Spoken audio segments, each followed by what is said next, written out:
Uh, good afternoon, all of you, or I should say, good evening to all of you. So, welcome back for our next session. So, we have Professor Vinod Kumar from IIT Roorkee, sir. He has already taken one session on last Sunday. I'll request sir to just continue with that. Thank you, sir. Thank you. Thank you very much. So I think I'm both audible and visible. Yes, sir. You are now present. You can now share the screen, sir. Okay, fine. So good evening, dear friends. I am once again back, and that is what a teacher can do. We actually keep going to the class, and next day again, the same sort of thing. It's a routine sort of affair every day. And on majority of occasions, we at times feel that this is too much. We start bringing some amount of boredom. But then the question is, if the same amount of boredom is being felt by our students, will there be a dialogue? I think not. So we'll have to find it out as to why this happens. And for this, what we need to do is we need to look within and find out where lies the fault. On majority of occasions, there can be n number of regions, and the best and the most important reason that actually brings a sort of impediment in our teaching is the reason of not having the proper ability to present ourselves or to speak. My dear friends, the talk of today's presentation or the talk of today's topic of today's talk is effective presentation skills, because most of you will admit and believe that despite using all the gadgets, all the advanced pedagogies, what is of utmost importance is the way you speak. Because as a teacher, that is our job, the job of speaking. We have a lot of knowledge, of course, but when we go to the class, the very first thing that comes to our mind is we have to speak. But then we have not only to speak, but to speak to be heard, to speak to convince, to speak to clear, to speak to make our point understood by our pupils. That is why those who take this teaching task in the very first stint, they often find it very difficult as to how they should go, because all our teaching hinges on the poles of effective speaking and effective presenting. My dear friends, all of us admit the fact that speaking is an innate human quality. All of us speak. But when we speak for the purpose of teaching, or when we speak just for the purpose of giving presentations, we at times feel ourselves into a difficulty, because we are not sure whether our speaking is going to affect our peoples, our students or not. Now, in an age when teaching is in a different mode, the task has become even more cumbersome and more challenging. That is why, because when, as rightly, while in the beginning I was talking to one gentleman, fine. So, as he rightly mentioned, that students are not in front of us, and it becomes difficult for us to realize whether we are being paid attention to or not. So in today's talk, I'll try my level best to ensure how, even when we speak from a remote corner, we are heard, we are listened to. Now, my dear friends, in this regard, let us first begin with a quote. This is actually a quote by Robert Frost, where he says, half the world is composed of people who have something to say and cannot, and the other half who have nothing to say and keep on saying it. So, where lies the charisma? The charisma lies in how to say it. All of us who are in this profession of teaching, we have garnered and gathered a lot of information over the years. And those who have been teaching for so many years have learned it or experienced it in such a manner, yet at times they feel that they are not being heard. Now, where is the problem? The problem is perhaps we have not been able to understand the psychology of the crowd. We have not been able to understand the demand of our pupils. And of course, there lies in and between so many aspects, so many issues. Now, as teachers, we must all understand and believe in the fact that we actually have to persuade, isn't it? We have to persuade. And when we have to persuade, because persuasion is a very difficult job, it is a very difficult task. There are people, because as I said the other day also, that when we communicate, we do not know that all people are alike. There are people from different backgrounds, different cultures, different languages, different tastes, different countries, different regions and all. So it is very difficult to accommodate all of them. But then how can it be possible? Through persuasion. All our talks, all our lectures are persuasive. The way people try to react to a message is the way they have actually learned it through their background. So first of all, when we talk about making our talk persuasive, of course, our talks are informative. But any piece of information, when we are trying to pass it on, what is actually required is how we are going to persuade the people. So persuasion is not manipulation. Persuasion is actually the presentation of the information. It is actually the way we utilize our skills of all the pieces of information that you have. When we go to the classroom, we must go armed. When I say armed, what actually I mean is that we go armed with a piece of information, but how to serve the information, that is actually very important, my dear friend. Now, when we talk about this persuasion, we also should see that we have to think of our audience. Imagine when you are given the invitation for delivering a talk, or when you are to go to the classroom. Before that, you have to make a lot of preparation.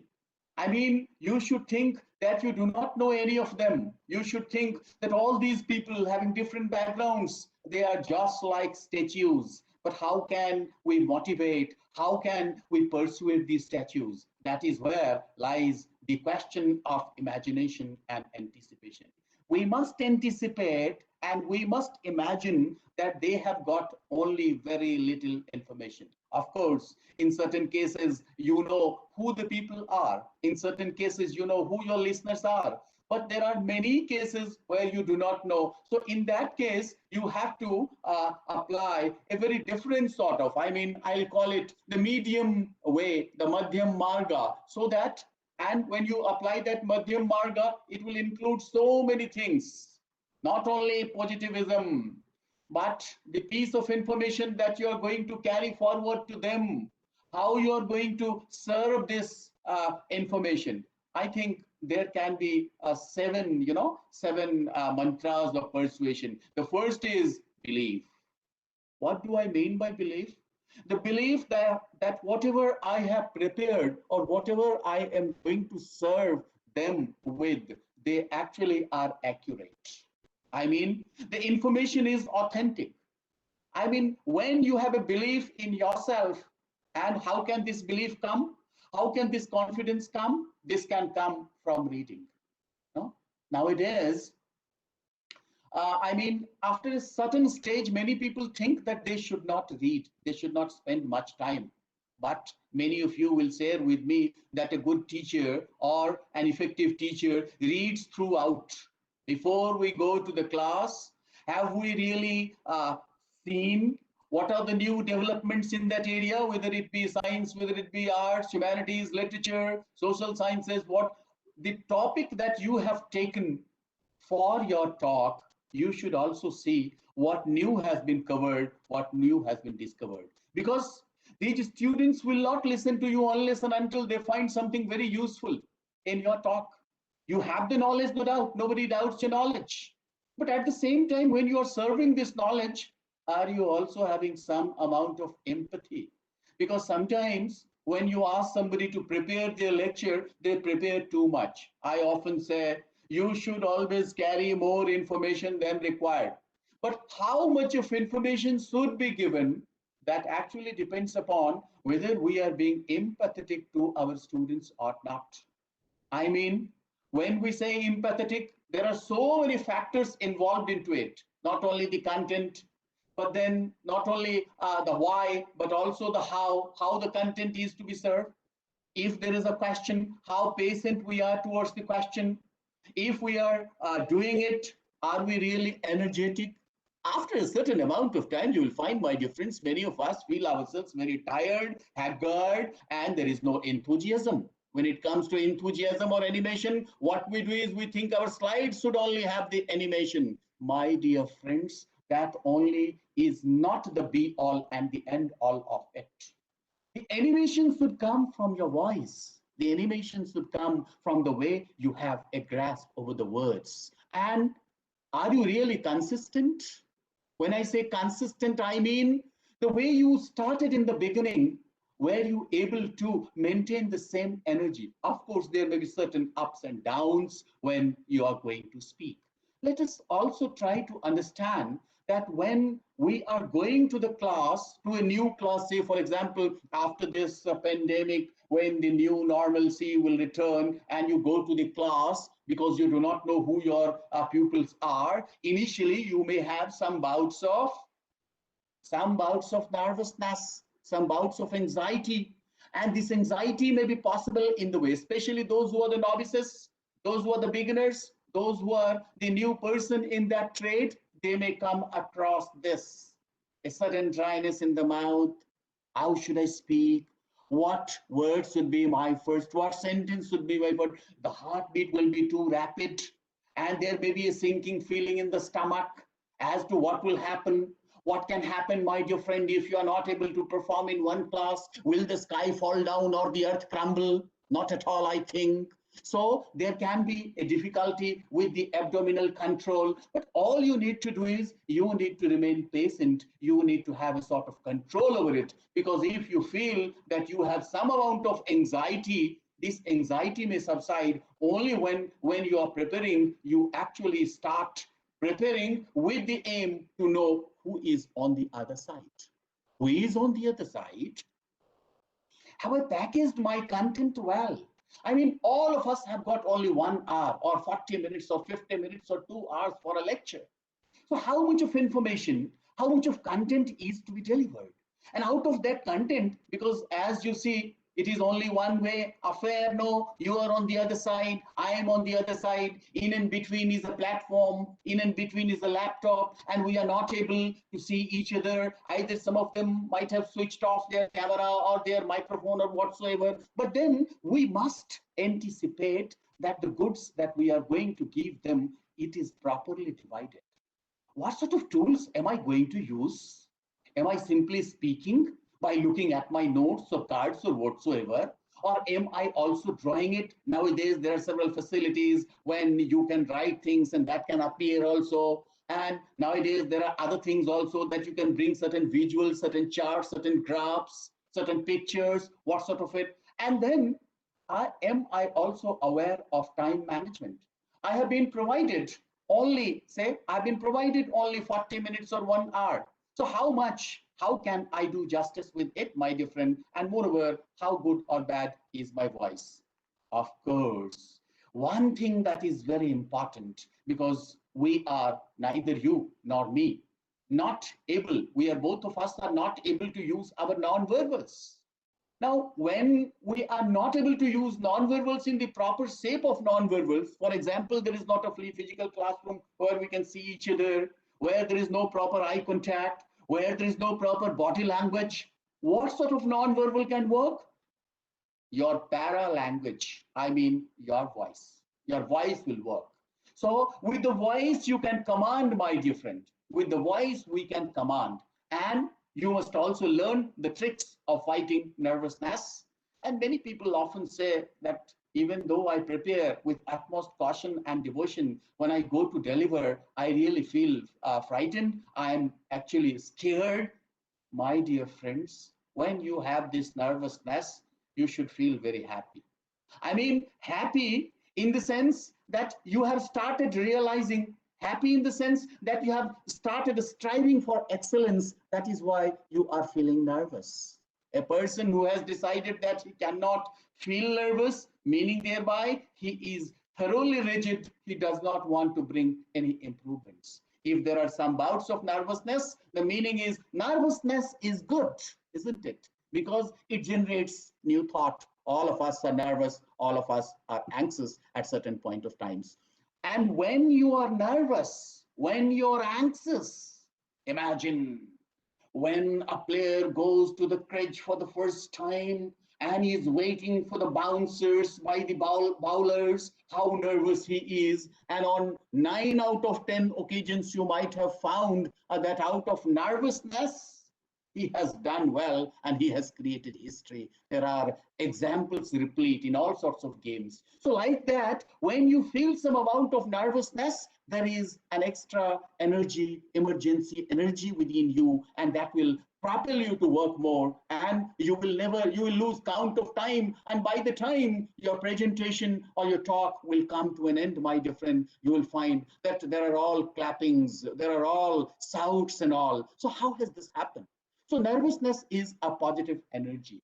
There are certain measures to control nervousness. The first is think that the audience is friendly. I mean, your listeners. No, most of the time you start thinking, how will be my listeners? How will they react to it? Please think that your audience members are very friendly. What happens initially when you went to the classroom, when there was a physical situation of classroom, when you went to the classroom, suddenly you cast a glance on your listeners. Here, this is not possible.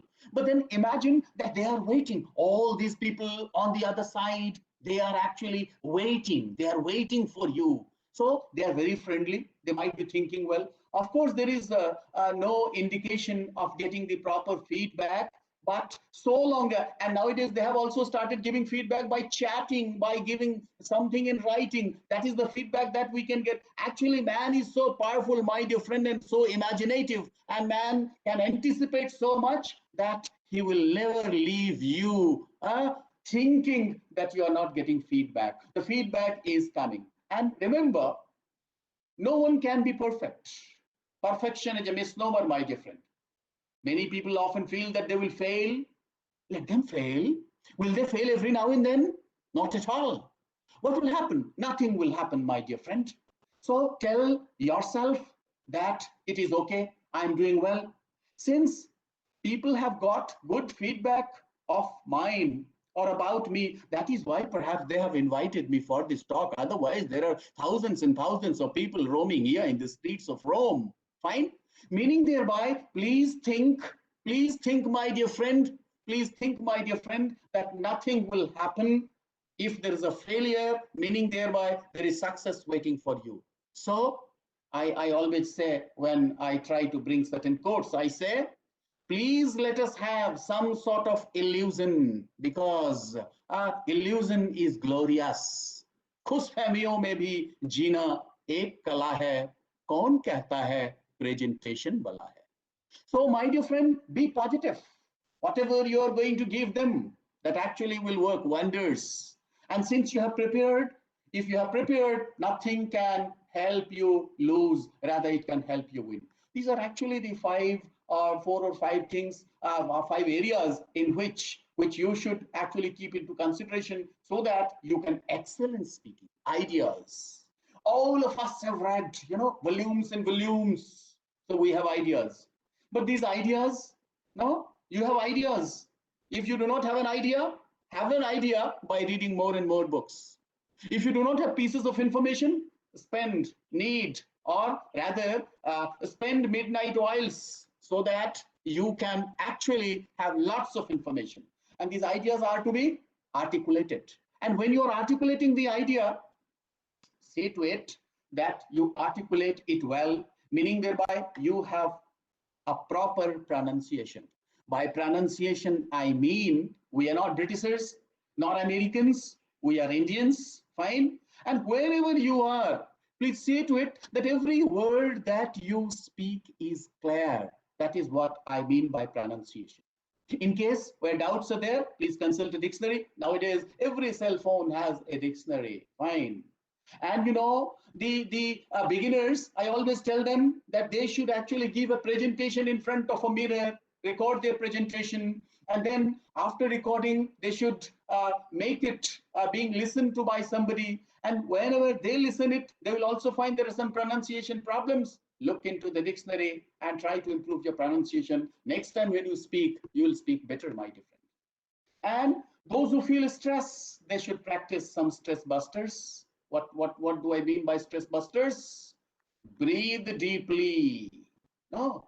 You'll find only a nervous person when he goes to speak or when he goes to address. The moment he comes, he will start his verbal fireworks. No, the verbal bullets.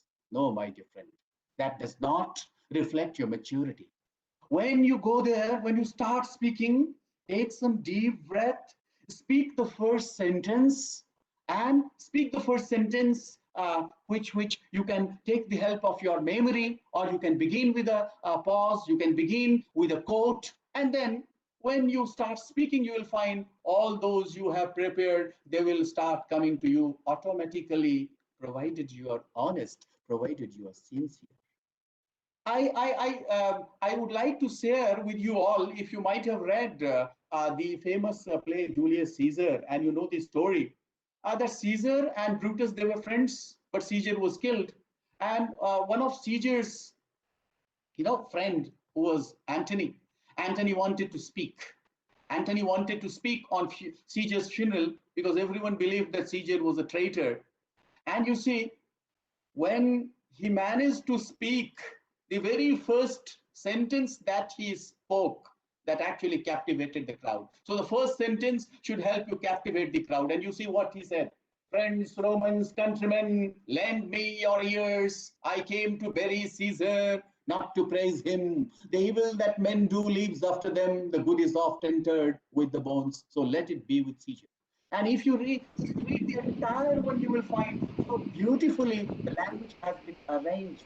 And when the language is arranged, people are bound to listen, my dear friend. They will not sleep. They will open their ears and they will pay you attention. They will listen, my dear friends. Now, it is always better, as I said, that preparation is one of the best antidotes. So even before you go for the preparation, you should also know what sort of presentation I am going to give. Maybe you are going with the notes, which we call reading from the text, or maybe sometimes you do not have anything, especially experts, experienced speakers, they can speak continuously even without notes. They can speak from their memory. They can speak sometimes impromptu. But there are some people who also see that if they have to give a talk, they should memorize. But my dear friends, don't memorize, because when you memorize, you are bound to fail. You are bound to fail. Because when you memorize something, you may fail at the last moment. But when you understand things, they will come to you just in the nick of time, automatically. It is very natural. And then there is extemporaneous presentation, where you have everything with you and you are going to give the presentation. So these are the forms of presentation. But when you are going for the presentation, you must know these 4 things. Why am I speaking? Why Professor Salho asked me to speak? And who are my audience? The audience members are from different institutions. Naturally, my approach would be the medium way, the Madhyam Marga. And am I also going to use the visual aids? Of course. Today we are living in an age of visuals only, virtuals only, audios and videos only. Fine.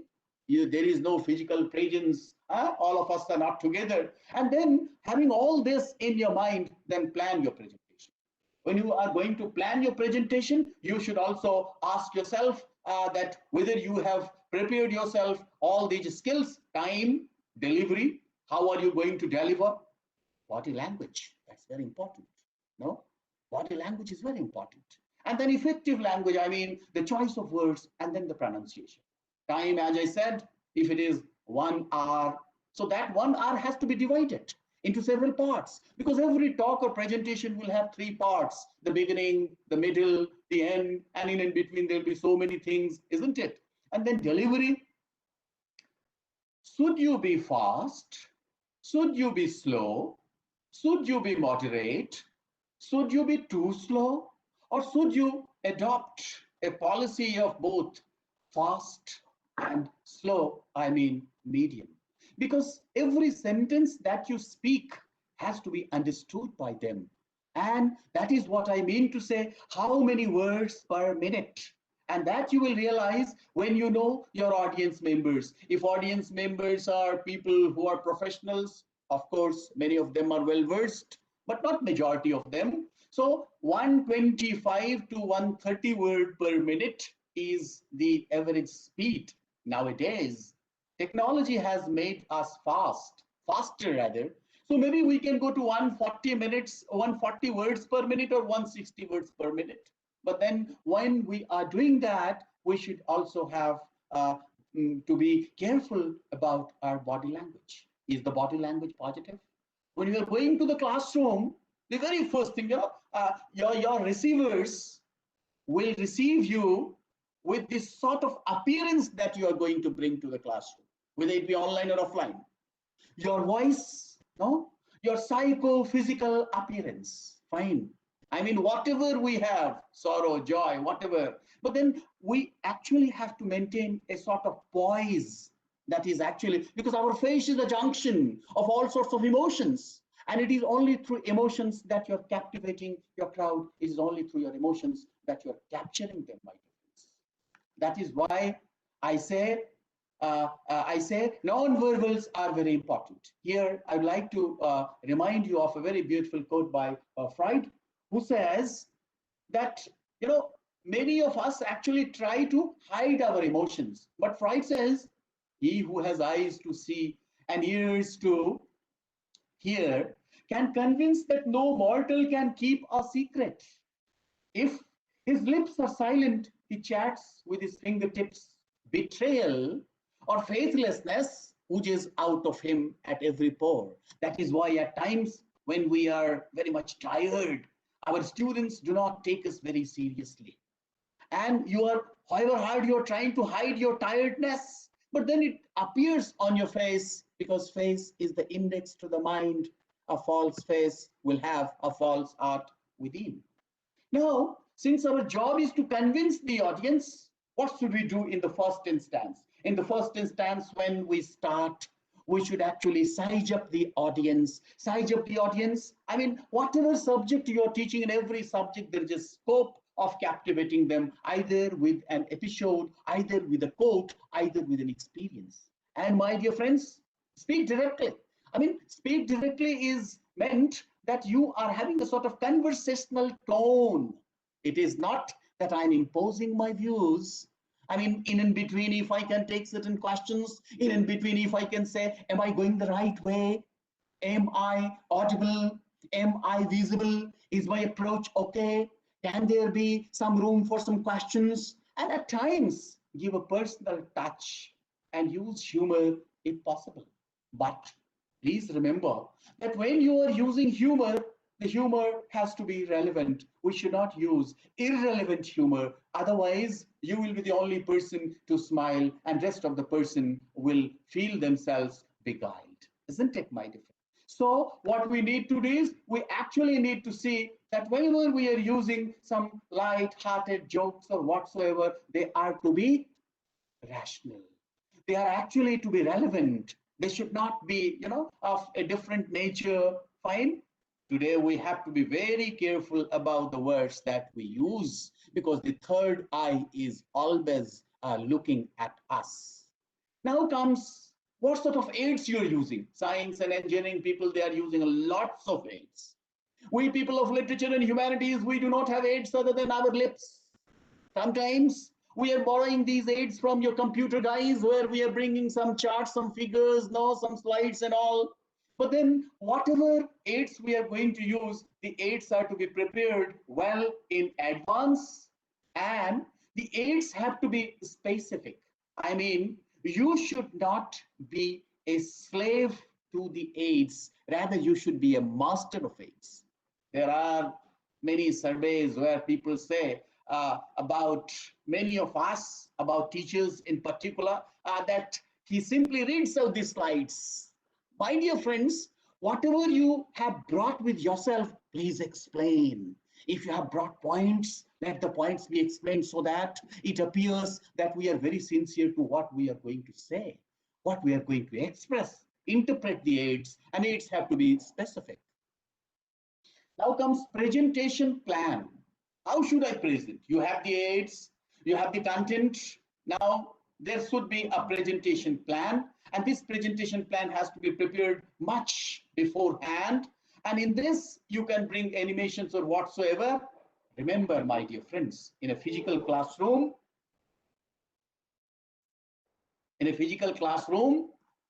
you may lift your head and look at people. But you know, if you have simply brought the notes, you do not have this facility because you are stuck in your notes. That shows there is something lacking in your preparation.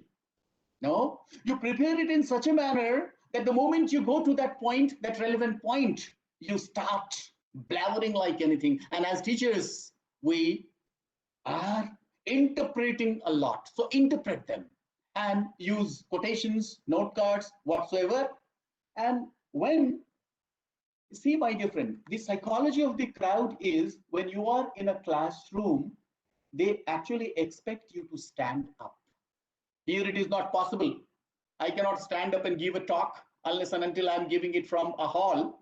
But then from my voice, from my body language, it should be reflected that I am bringing a lot of sincerity into it. Fine? I am actually trying to show that I'm sincere in what I'm saying. Moreover, we should also see that we appear at ease and throughout maintain sprightliness, meaning thereby you have to remain animated throughout. I mean enthusiastic, because enthusiasm is the key word.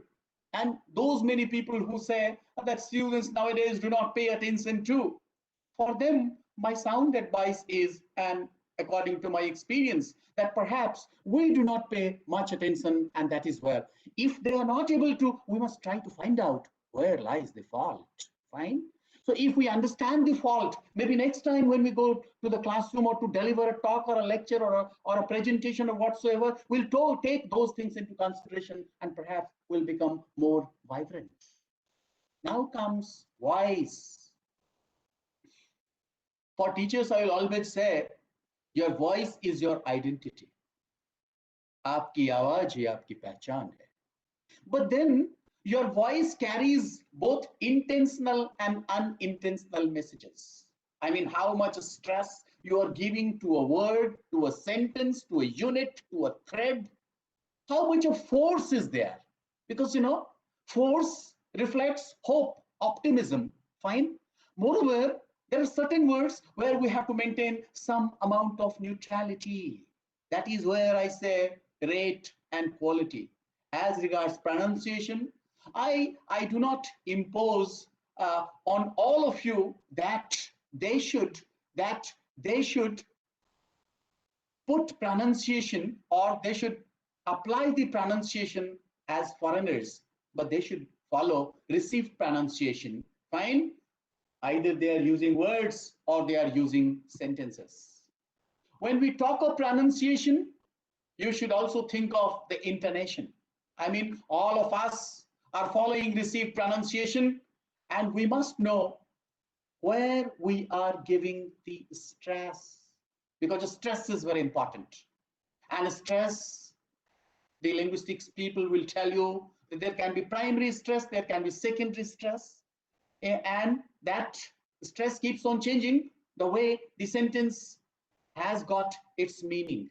And then we come to the intonation. There can be different ways. The way you rise, the way there is a fall in the pitch of the voice, and there can be, I mean, when we are having falling tone, it can be a statement, it can be a command, it can be exclamations. Rising may be request. Are we able to understand what I say? Fine. So rising tone. And then sometimes question tags. Am I being heard? Aren't I? Fine. This is the tag. And then volume. So for volume, nowadays it has become very difficult because, you know, at times there is a connectivity issue. So even before you start your presentation or the talk or a lecture or whatsoever, please adjust. Please adjust it. Adjust the gadgets. Check it well in advance. That is why a lecture at 4:30, you must be there by 4:15 to check the gadgets are doing well. And it is always advised not to speak too loud. Otherwise, when you speak too loud, there may be cracks in the voice. Now, the question is, many people may say that everyone's voice is not as pleasant. Fine. Of course, everyone's voice is unique. You will find when we look at some of the singers, do all the singers have the same sort of voice? But there are many singers whose cracked voice have also become unique. So voice, how you make use of the voice, that is more important. Please utilize the voice based on what your audience members want, because you actually want to convince them, you want to satisfy them, my dear friends. I said that voice is important, but are silences and pauses not important? Yes, we all remember, we all understand that recently you will find, recently we celebrated the anniversary of one of the former prime ministers, poet prime ministers. He was actually famous or infamous for his pauses. And his pauses were very meaningful, my dear friends.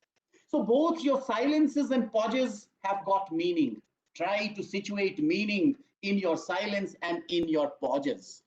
These silences and pauses, so a longer pause becomes a silence, and a shorter silence becomes a pause.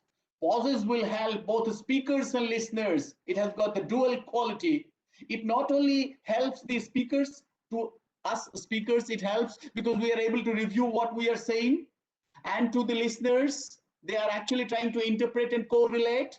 And moreover, it is only a mature person who can exhibit confidence and control through silence and pauses. A person who speaks continuously and does not situate silence and pauses, I mean, he will not be able to produce a beautiful or a pleasant voice. So pauses and silence, they actually beautify your speech, and it also provides the speakers the time to review. They actually listen, they think. You also stop, think, and then you speak, my dear friends. So silence is the time for thought process. And silence also lets you know, because some certain things that you have forgotten, you suddenly come to realize. And through that interaction, through that introspection, no, the little time that you get through your silence and pause, you actually bring back the lost moments, the lost thoughts, the lost units, the lost threads. And in most of the cases, when some decisions are made, they are made only after some silence and pauses. Rightly has Mark Twain said, the right word may be effective, but no word was as effective as a rightly timed pause. Now is the case of dividing your presentation. And when you divide your presentation, as I said in the beginning, your presentation should have three parts: the beginning, the middle, and the end. In the beginning should be introduction. And remember, if it is a 50 minutes presentation or a 60 minutes presentation, my dear friend, only 2% of the entire time should be spent in introduction. Don't give a long introduction, otherwise you will lose time, my dear friends. And introduction is only to capture the listener's attention, and then you establish a sort of credibility. What do I mean by credibility? The credibility means that between you and the listener, there is actually a sort of rapport. And the short time that you get when you look at them, or when you take some time thinking or wishing them or exchanging greetings with them, you are actually creating a sort of credibility. and then comes the body and the conclusion. In body, let there be limited number of points, but all the points have to be explained. All the points have to be explained. As regards language, the language has to be very simple. The language has to be understandable by everyone. And then when you come to conclude, see to it that the conclusion should not be very sudden, very abrupt, very limpid, very lethargic. Conclusion has to be very assertive. Conclusion has to be very emphatic. When you are going to conclude, please signal the end of conclusion. Please signal the end of your presentation. And for that, what you need is, you actually need connectives. What connectives? For example, you say, having said that, now let me come to the point of discussing the nitty-gritty of what is to give a presentation. But finally, before I come to the last point, let me make it very emphatic. So what are you doing, my dear friends? You're actually connecting. And you know, these people who are sitting there idle or alive or enthusiastic, they also are waiting for the time when the person will say, and finally, before I come to conclude, that will actually provide them a sort of relief, a sort of smile, a sort of reprieve. So do not end simply, limply, encourage question, my dear friends. Fine? Encourage questions. These are some of the connectives. I leave the slides with you. You can go through them. I mean, transitions, internal previews, internal summary, and signposts are very important because they inform the listeners as to where the speaker is, which part of the presentation or the talk or the speech the listener is. That's very important. And finally, when we have done all these, now we are ready for the presentation, my dear friend. But when you're going to give the presentation, please see that you remember certain things. You have prepared thoroughly. You have rehearsed repeatedly. Rehearse in the group of your friends, before some of your friends, before small gatherings. Seek their honest feedback. And based on that feedback work, please try to see that if some word is mispronounced, you can improve it. And then you are also, nowadays, people have got all the cell phones. They can time themselves as to how much time they have spoken, how much time they have provided to introduction. And when they have done all this, my dear friend, speaking appears to be very easy, but it is very difficult and challenging. You know, what you see is only the output. The input actually goes a long way, my dear friends. It goes a long way. Check the room and gadgets, and then practice stress reduction. When you're going to begin, don't begin, as I said in the beginning, don't go and start firing your bullets. Go there. I mean, whether it is an offline or an online presentation, begin with a pause. Present your first sentence from memory, and that may be a quote. No, that may be a quote. As I began, half the world is composed of people who have nothing to say, who have something to say and cannot, and the other half who have much to say and they cannot. Right? So, and then throughout, when it is a physical classroom, maintain eye contact. But here also, even though I am not looking at you, but you might be looking at me. So we have a sort of eye contact. Even if there is not an eye contact, we have a sort of a spiritual contact, my dear friend. I have the illusion that you are listening to me. You are all agog. And you have also the impression that somebody is speaking, firing. It is an active volcano. Control voice and vocabulary. Don't be too fast, as I said. And somewhere or the others, when you feel, you can put the brakes on. Of course, there's a possibility of movement. This movement cannot be there in an online one, but then this movement can be through the voice. This movement can be through the way we make use of transitions and signposts. Use aids, as I said, avoid digressions. And when you come to the end of your presentation, please summarize the main points of your presentation. There are certain precautions to take care of. Never ever read your presentation. If you're reading your presentation, you will lose your audience. Don't remember, avoid memorizing. Don't give a long introduction. Don't give a verbal firework, bullets, charging the bullets. Don't crowd your aids. Avoid frowning. And one thing more important, that there may be question time. And please do not dodge away from the question time. After your presentation is over, it is always better to distribute the handouts either in the beginning or towards the end. And based on that, if they have some questions, take the questions. It is always, a mature, authentic, experienced speaker will always take questions towards the end and will try to answer all the questions possible. If somebody, in the past we have used blackboards, no? But today we have come from the ball to the call to the mall. Ball was blackboard, call, cell phone, and to the mall, mobile assisted learning. And then again, we are on a lappy, fine. And again, we are having an online classes. So sometimes or the other, if you feel that there are smiles and whispers of listeners, please try to ignore them. Please have some room for the sympathy for the crowd and always signal the end of your presentation. That is why most of the expert and experienced presenters say, and finally, without wasting too much of time, I have come to conclude, and you will find that when this word conclude, either before or after is used, there are many lips which are agog with smiles. Distribute handouts, encourage questions, repeat questions, and then reinforce your main points. Is try to have a control. There are times when you are not able to answer some questions. But then you should never refuse. Take these questions, and there is a trick which many of you all know. Fine. You can always say, can we discuss it later in detail? Fine. That is only the shortcut.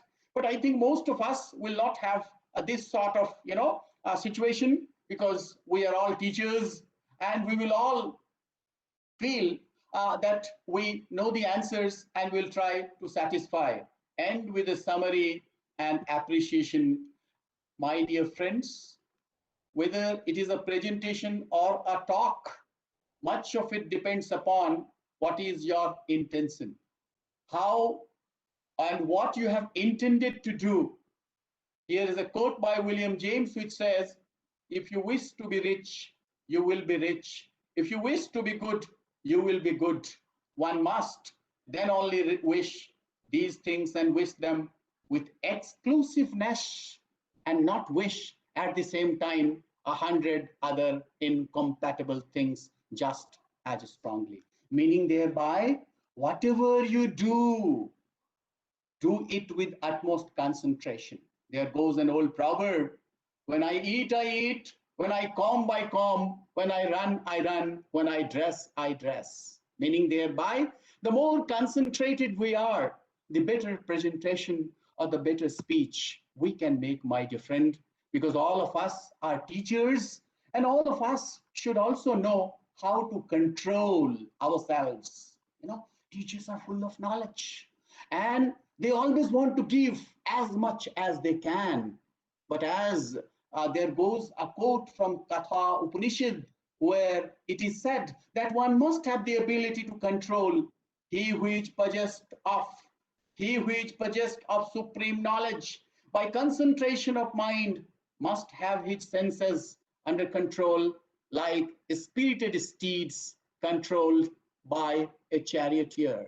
So one must use control, but before I end my lecture, let me tell you that 3 das, which Daksh Prajapati says, and which T.S. Eliot use, that 3 das we should also ask ourselves. Datta, Dayadvavam, Damyata. Ask yourself, what have you given? Ask yourself, what have Dayadvavam? You must have the sense of pity, and then you also must have compassion, fine, control.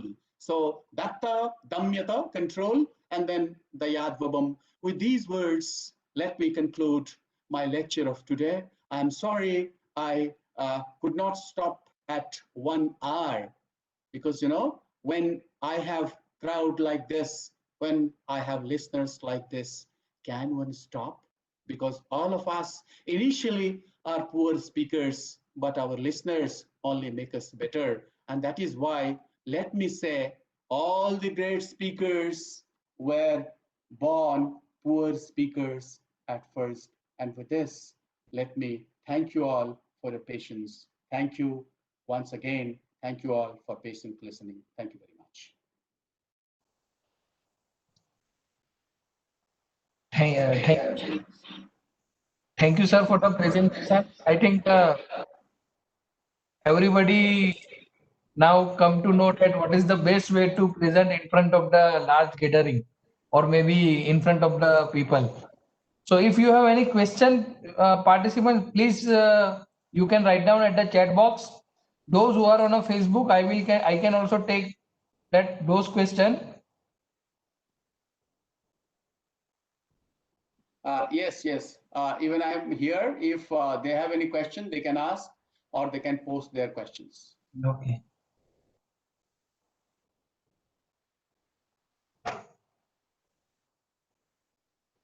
Okay, sir, one question is from the Krishnendu Dhar. Sir, please tell us that what about the size of the content to be delivered in a class? Yes, yes. What would be the size of the content to be delivered in a class? He is asking about the size of the content. The content. Yes, sir. Okay. No, that actually varies from crowd to crowd, isn't it? Of course, when we talk about the content, it is actually the teacher and the pupils who can decide. We have been provided with the syllabus, no doubt, but as a teacher, you only know whether your goods are being accepted or not. If you find that the goods are not being accepted, you actually have to work harder. Fine? Please try to please try to see that you have 1 hour lecture, and in 1 hour, how much can be grasped that you can understand with the help of your experience, my dear friend. Ideally, for experienced people, that does not matter much. They know when to curtail. We are living in an age of cutting and pasting, no, and copying also. So how much matter should you provide, and how and where to cut? That actually depends upon the presenter. Of course, the audience, that is why I say audience awareness is very important. Okay. Thank you, sir. Sir, Any other question?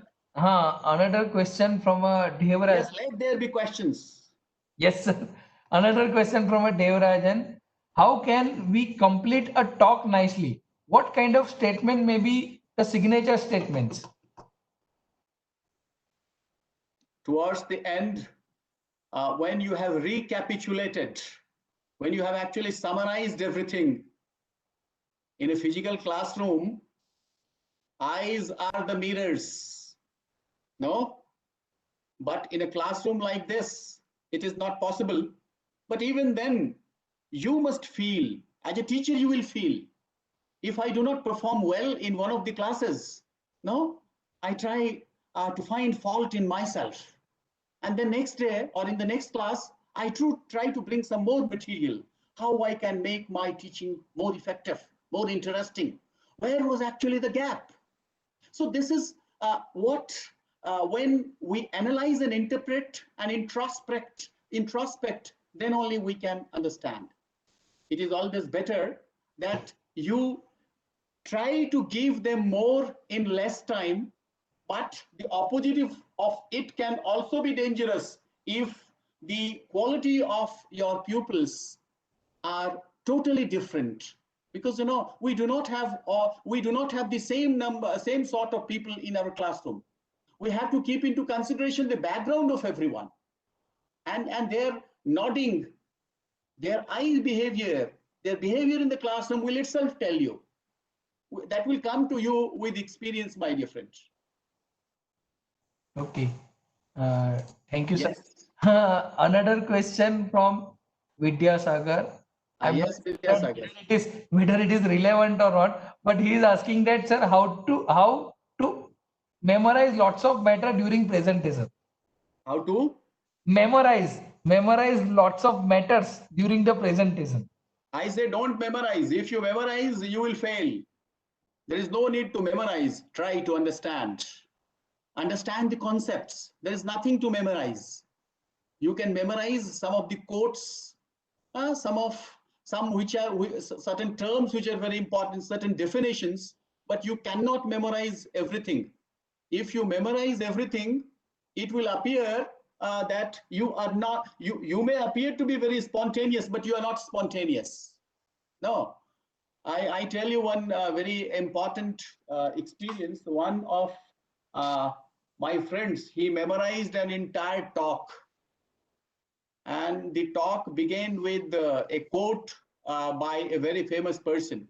But when the same person went to deliver, he forgot one word, you know, and the entire memory actually was very difficult.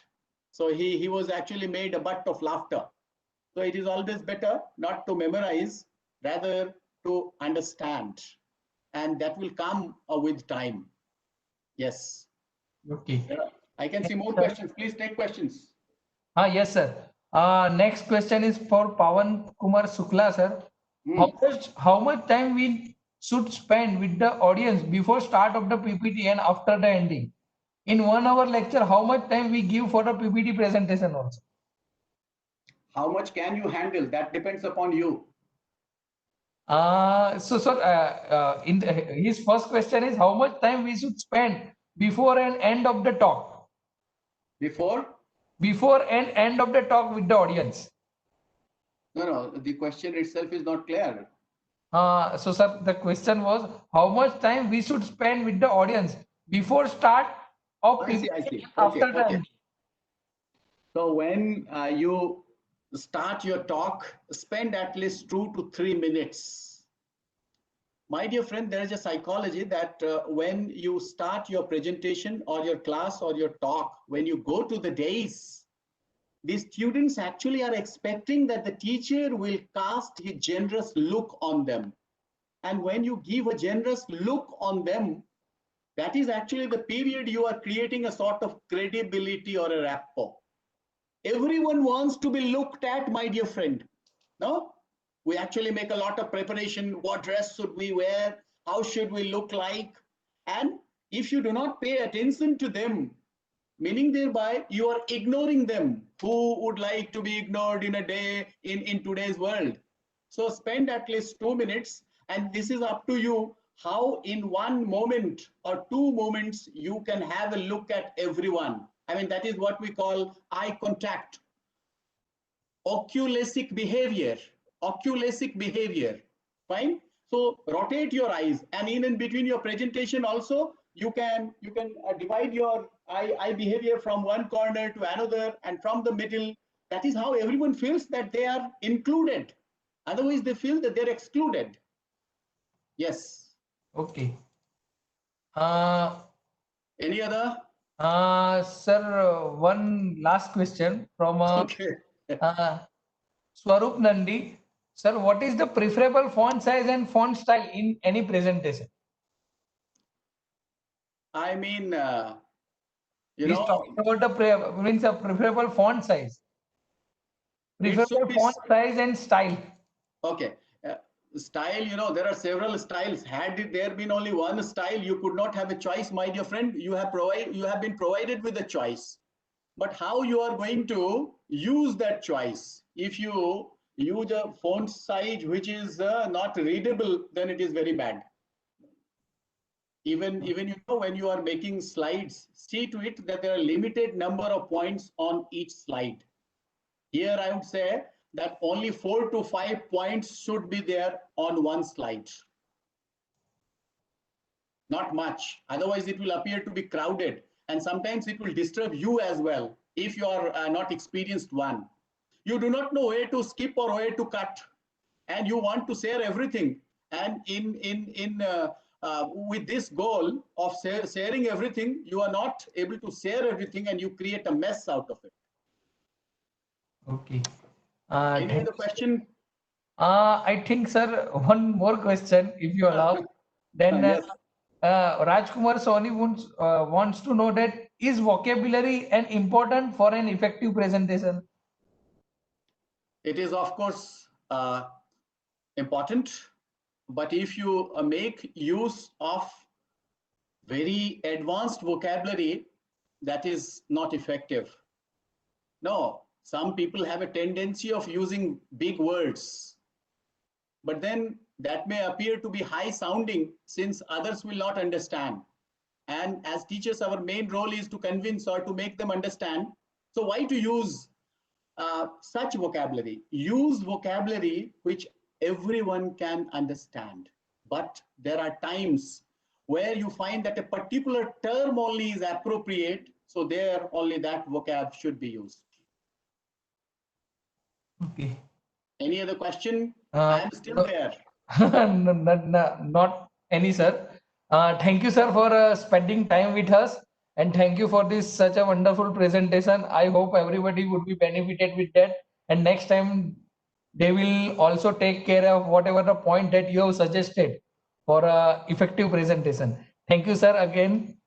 I think Saula sir has just joined us. Saula sir, if you would like to add something. Saula sir? I am not sure, sir. Saula sir, maybe. He's Okay, not sir. there. He's not Yes, there. I'm coming. Yes, sir. I think he has joined, sir. Yeah, Okay, just, but you are not visible. You are not visible. yeah, I'm opening. I just went to change actually. Yeah. Yes, Hello, sir. hello. Thank you very much, sir, for your support. We look forward that you will keep your patronage for future invitations also. Thank you very much, sir. Thank you very much.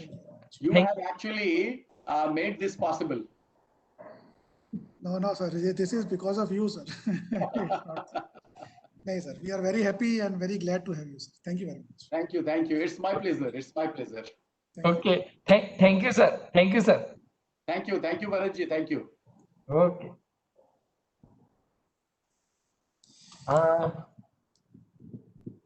Leave. Yes, sir, if you want. So, participants, we have a next lecture from Professor Vinit Saula, sir. So, he would be discussing about the safe exam browser. Sir, whenever you feel that, then we can start, sir. I think I have already make you as a presenter, sir. Just give me 5 minutes. Yes, sir, definitely. Thank you. So, meanwhile, sir, I am just introducing you. No, I can do that. I can do that. No, sir. Actually, No, you don't need to do that. It's our privilege, sir. This is my pleasure also, bhai. Sir, meanwhile, means I can introduce you. No issue, sir. So, I will do it. Don't worry. Just let me know.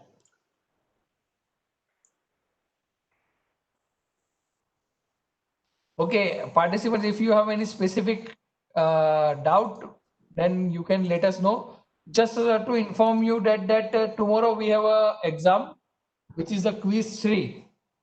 Okay, so it would be from 1 to 2, and again it will be open for a 30 minutes. So if you start at 1, then it will end at 1:30. If you start at 1:30, then it will end up 2. So 2 o'clock by default, it will be closed. So if you start at 1:45, then it is your fault that you have started late. So if you want to, yes, sir. No, option is Okay. Please go on. I'm okay. sorry. Okay. So for a 30-minute quiz, we request you to join your canvas at 1:30. So probably you can avail 30 minutes and you can end your exam at 2 o'clock. Again, we are mentioning that examination is compulsory for all of you. So please be sincere and attempt all the quiz.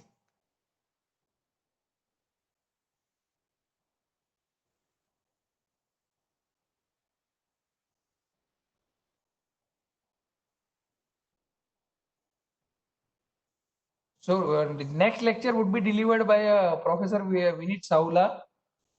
So actually, Sir is very kind enough, so he doesn't want to introduce, but let me take this opportunity. Sir is a professor at Department of Electronics and Communication at MNIT Jaipur. Sir has completed his PhD from IIT Delhi.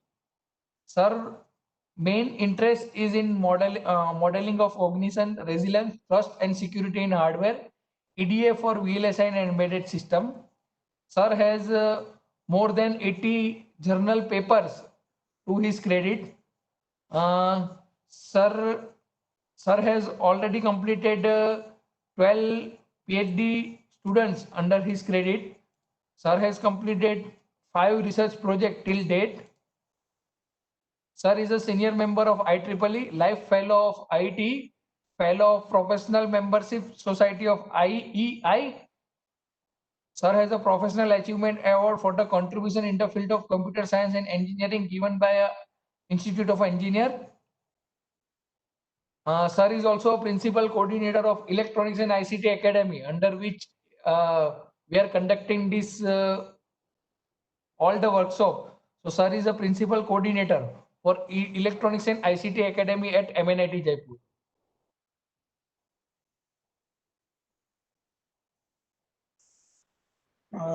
So Amit, you fulfilled your own imposition. Thank you very much. Dear participants, I am just taking 2 minutes off. I will. No issue, sir. So meanwhile, participants, I had shared you one link. So kindly just download that safe exam browser. If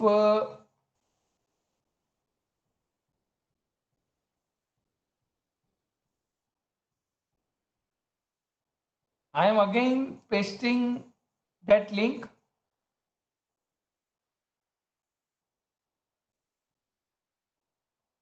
If anyhow you have not done it, then probably again I request you to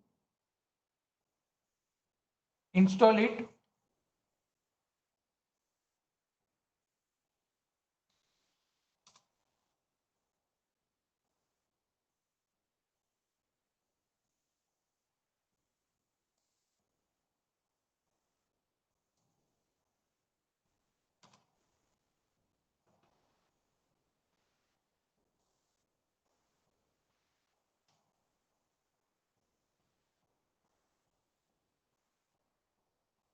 Okay, meanwhile, Bharat sir has also joined. Good evening, Bharat sir.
Yeah, good afternoon, rather good evening, all my participants, all my colleagues, Bharat, Amit.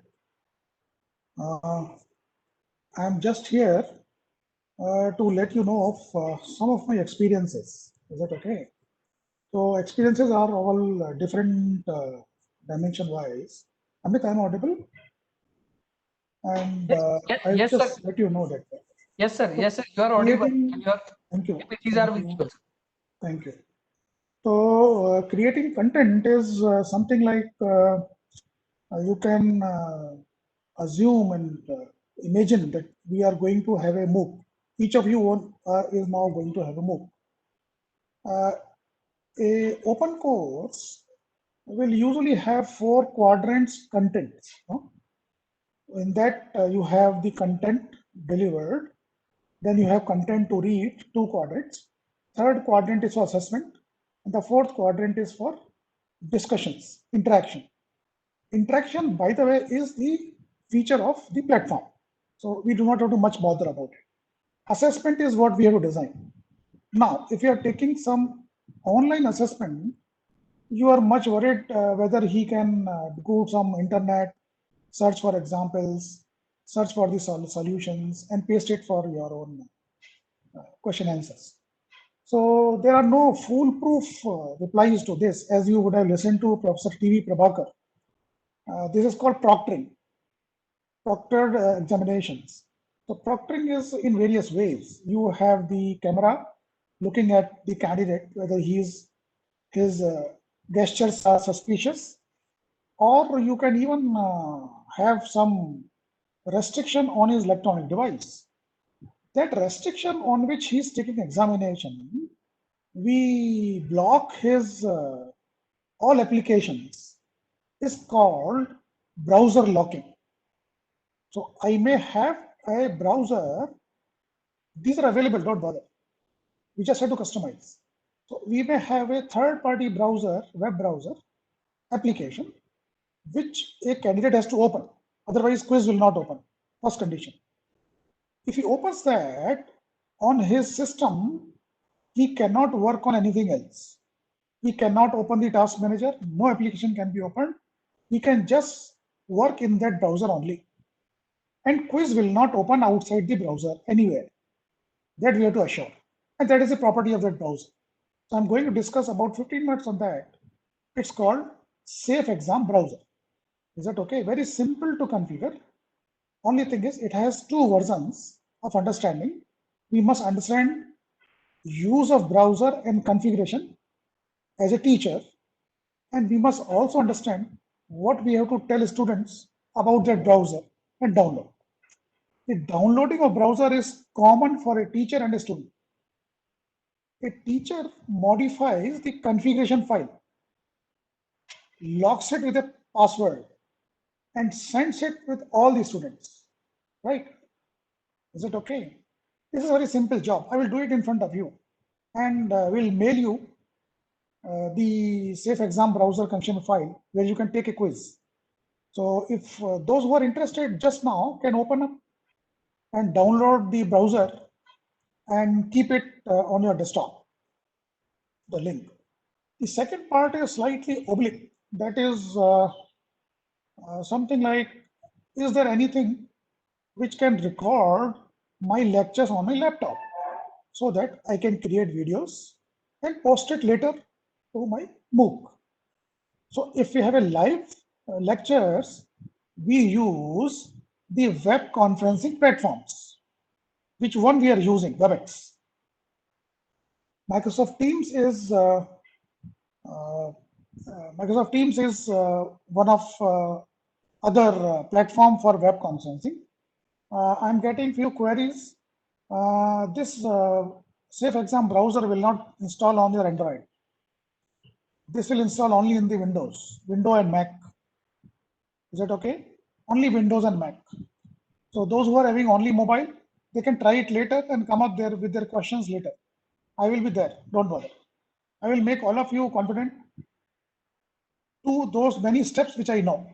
And this is a plethora of information and the configuration. Lot many options are there, which I am also unknown for a few of them. So let me focus on two things. Safe Exam Browser for your assessment, which is safe assessment. And then something which is creating my own lecture videos sitting at my home using laptop. So if you have a web conferencing software, you can deliver live lectures. Is that okay? But if you have to store your videos on self-paced platforms, LMS, then those videos may need to be made. Fortunately, if you are using any web conferencing platform, it records your lectures.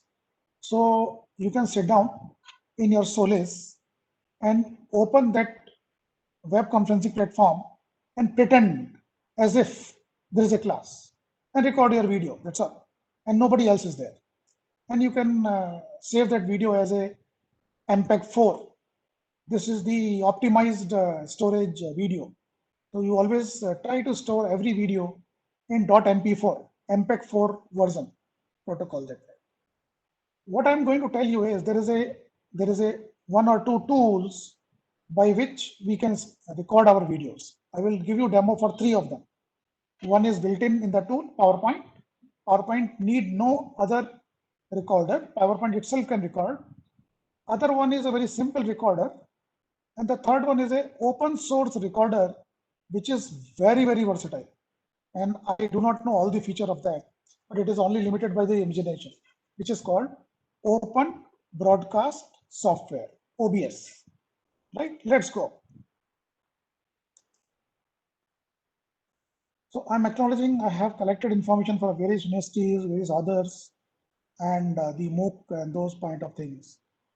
So we'll look at the Safe Exam browser, and we'll be here basically. We'll be here basically. Is it okay? Let me go for the marker.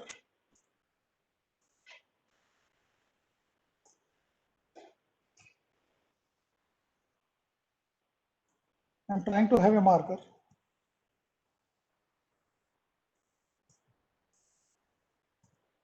Okay, not a problem. Oh, this annotation is there. Fine. So let me use this annotator. But the problem here would be I will not be able to browse my slides. Anyway, so we'll be looking for this screen cast, right?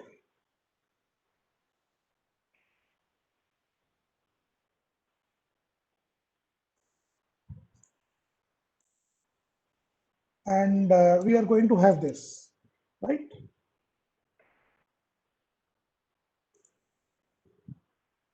Let's go ahead. What is a screencast? This is a term, no? It is a term which is almost parallel to your screenshot. A screenshot is the capture of your screen image, a single image. And if you record your dynamics of a screen, it is called a screencast. So it is recorded as a video, right? So screencast is a screen capture of actions, whatever you are doing on your screen in general, that way, right? And data literacy, we have just known. We must know what is the data, what is the availability, what is the analysis, and e-learning is a just term which is technology enabled. A lot of technology goes into it, and it is fully online, supporting the information exchange and discussions, assessment, interactions, and so on and so forth. So please look at this. I think Amit has helped us. Thanks to Amit. You can go to this site, download the browser, install it. Right? There itself you'll find this another link for manual. Don't bother for now. Don't bother for now. Only browser, those who have the laptop with them, they can install it.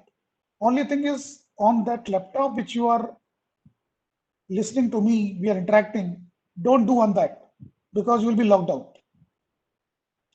So rather you don't do, you just download and install.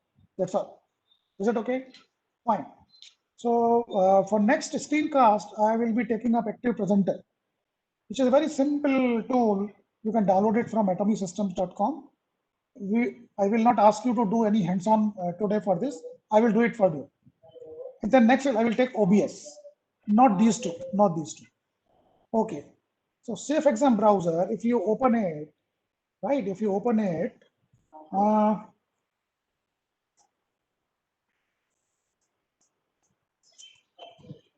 then this will open a web browser. This is Mozilla-based browser. Okay, this is Mozilla-based browser, and if you are client,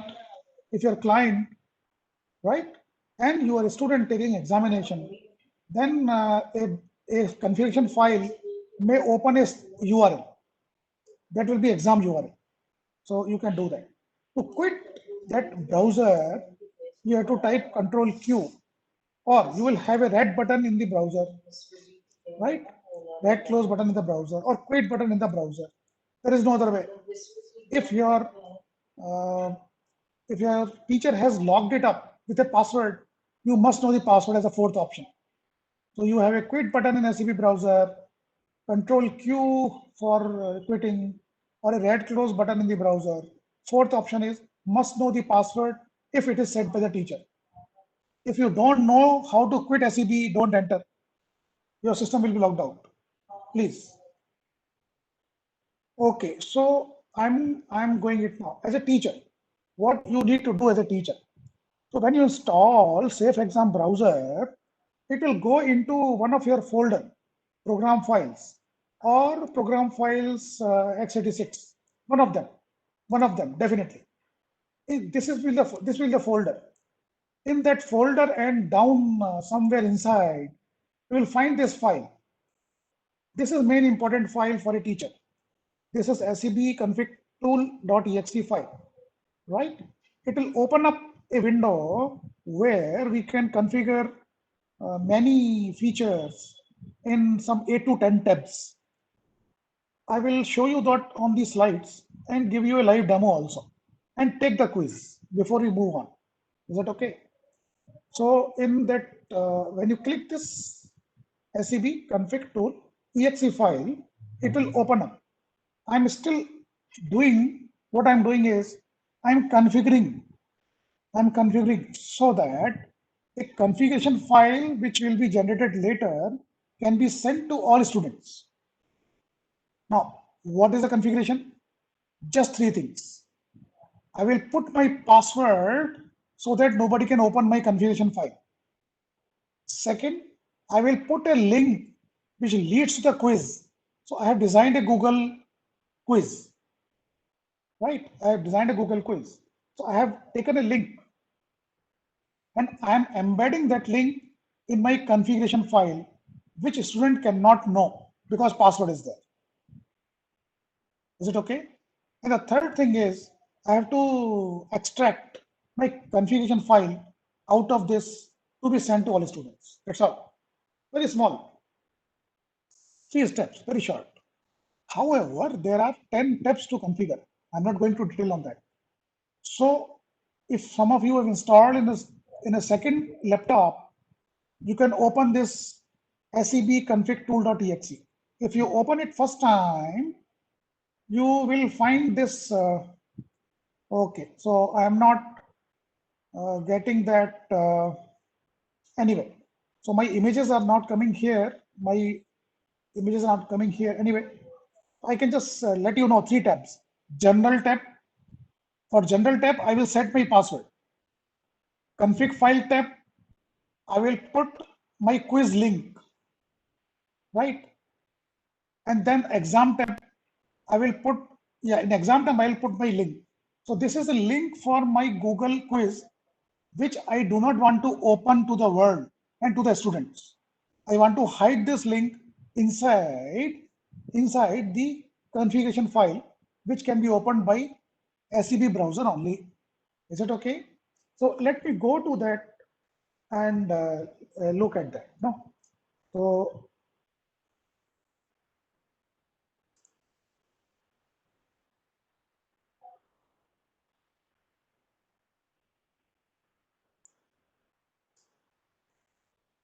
I'm sharing my screen and I'm going to that part, right? So are you able to see this? This one, SCB config tool.exe. Somebody has to answer. In my folder, Sir. are you able to see? Okay. Yes. So you see this is lying in, I'm going to again to that file, C program files. I'm double clicking it. I'm going to Safe Exam Browser. It's here. Do you see that? I'm sorry, my images did not work in the presentation, but it's better. The live is better. So I go to Safe Exam Browser. See, the steps are just to be seen. They are very simple. I will repeat them for you so that you don't miss, don't bother, right? And then configuration. Is it okay? So I'm here, program files, Safe Exam Browser, configuration folder. And there is a file, SCB config tool.exe. This file is supposed to be configured only by teacher. Don't send it to a student at all. Is it okay? It is not to be sent to students. I'm opening it now.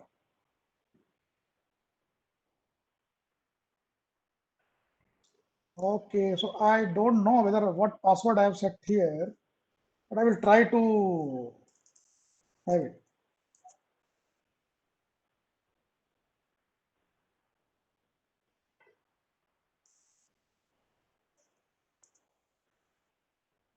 Okay, so I don't know whether I set the password. The password is not set anyway. So this is what it opens up now. So I'm slightly minimizing it so that you can. No, I cannot. So this is opened as a full size. Anyway, this is okay. So do you see the general tab here? General tab here. We'll go to only 3 tabs. Okay, thanks Sohail. General tab is there, config file is there, and there is an exam tab. Only 3 tabs will do. Right. Let us do that. For general tab, you have to say where it should start. Right. Maybe I can type it here, my exam link itself. So I'm going to my exam link, right? I've saved it in my notepad. I'm copying it. I'm just copied the Google quiz link. I'm pasting it here so that whenever anybody is starting his safe browser, he will be led to the Google quiz directly. Now this administrator password has to be there. Otherwise, somebody else can open it, right? Okay. So I can type some password here. I'm typing 1234. It should not be a simple password. It should be at least 10 characters, small capital numbers, all of them, the things there, right? I'm saying allow the users to quit,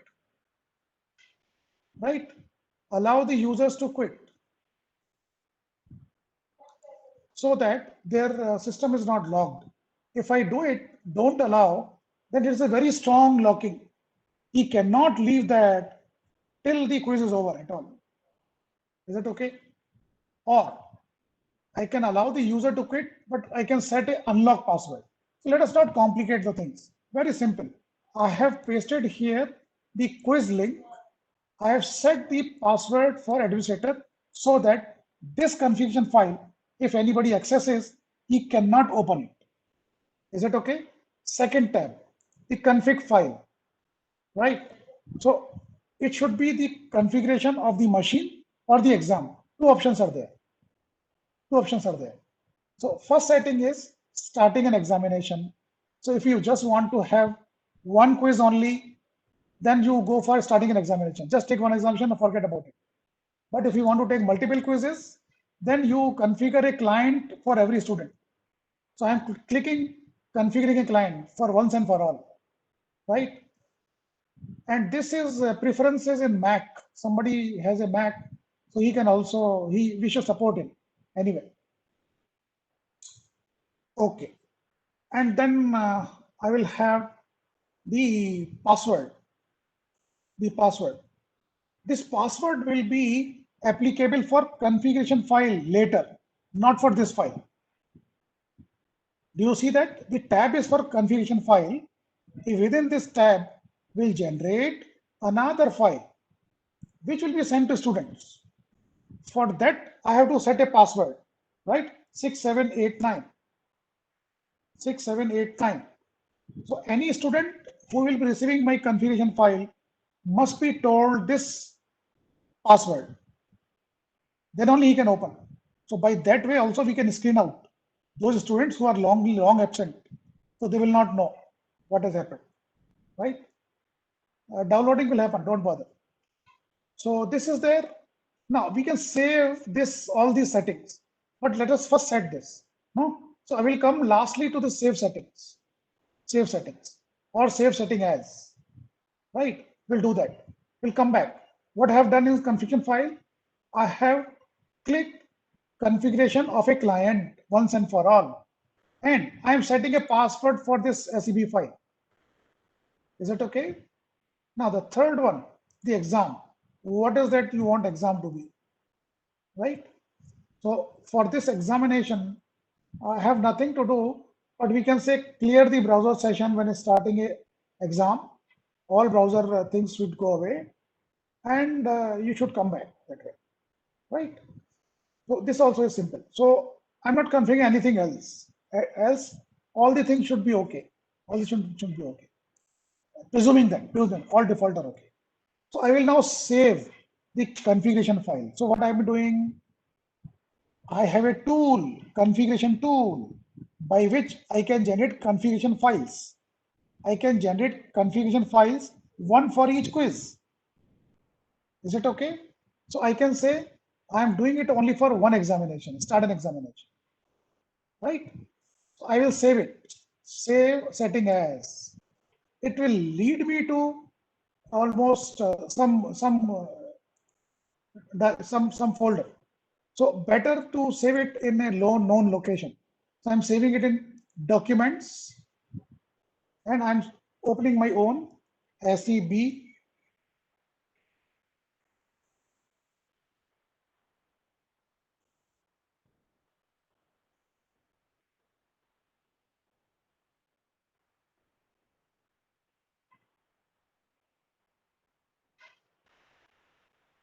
I'm unsharing and then come back. I think I have changed my keyboard.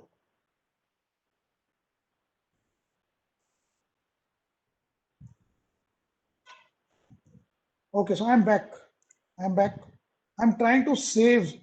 I'm trying to save these 3 tab settings or all 10 tab settings as some file.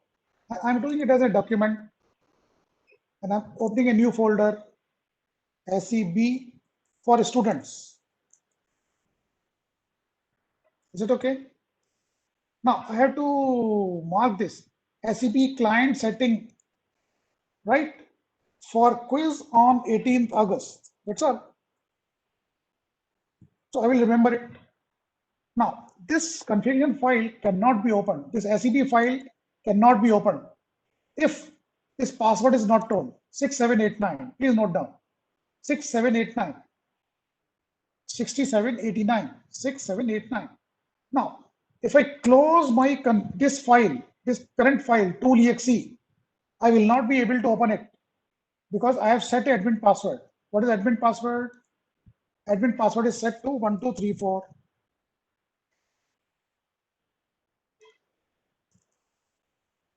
Is it okay? So now we quit. We are quit, and I can send you that file through my Google Drive. I will send it to possibly Shailesh or Amit so that they can open it and let you know how to take a quiz and how it will look like to a student. It is tremendous. It is tremendous, right? So I am doing that. Sir, Yeah. Vinit, Bolo. Vinit, sir, your voice is slightly breaking, so probably you can turn off your video, sir. Maybe. Sure. Thank you. Should be better now. Okay. Yes, sir. Okay. Sorry. So I'm sending you that link, Amit. Those who are interested, you can post it for them on the chat.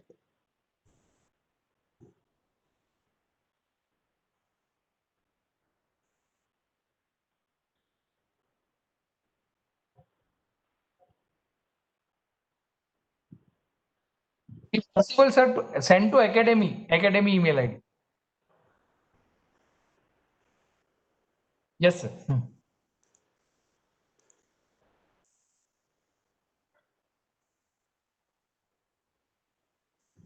So I have designed my quiz already. I have already designed my quiz. Is that okay? I've already designed my quiz, and I have sent it to the quiz is in the Google form, but I'm not sending Google form link. I'm sending the configuration file where this link is embedded, right? And now I can expect Salesh or Amit to help me in exposition. See, I Okay. designed my quiz before going to SEB browser. Using SEB tool, I have created a confusion file in which I have embedded the link. That is all my purpose is. Now, ask all your students to actually download the SEB browser and have this SEB file, confusion file, SEB file, not tool file, SEB file, and double click SEB file. That's all, nothing else. And this quiz will start. So I'm stopping the sharing so that Abid can start sharing. Okay. So sir, should I do that? Sure. But okay, then sir, if it is locked, then I think then won't be an issue.